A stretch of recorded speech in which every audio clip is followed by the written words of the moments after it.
गया, जो हमारे एक्स जो एमएनए हैं अपना इजाज चोई साहब, तो उनकी जो माँ है कोई 80-85 साल, उनकी पिक्चर आपने देखी है जो उनके जी जी। साथ हुआ है।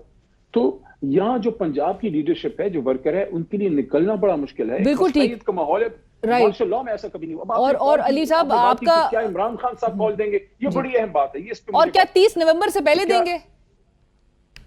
मैं अर्ज करता हूं, ये बात करना कि क्या सिर्फ इमरान खान कॉल देगा तो निकलेंगे, नहीं। देखें, अगर बैरिस्टर, आप इसको देखें, अगर बैरिस्टर गौर कॉल देता है कि मैं एज ए चेयरमैन कॉल देता हूं, बैरिस्टर गौर की कॉल पे कम लोग निकलेंगे। अगर फॉर एग्जांपल राजा साहब कॉल करते हैं एज ए जनरल सेक्रेटरी, उतने नहीं निकलेंगे। लेकिन अगर कॉल इमरान खान की हो तो ऑर्गेनाइज तो पार्टी नहीं करना है ना, ऑर्गेनाइज तो जो लीडरशिप बाहर बैठी है, चेयरमैन गौर ने करना है, राजा ठीक है। साहब ने करना है, अली अमीन खान ने करना है, सब कहते हैं हम लोगों ने करना है। हाँ। लेकिन जब कौम को ये कहा जाता है कि इमरान खान की कॉल है, फिर कौम निकलती है। इमरान खान के अलावा कौम किसी की कॉल पे नहीं और निकलती।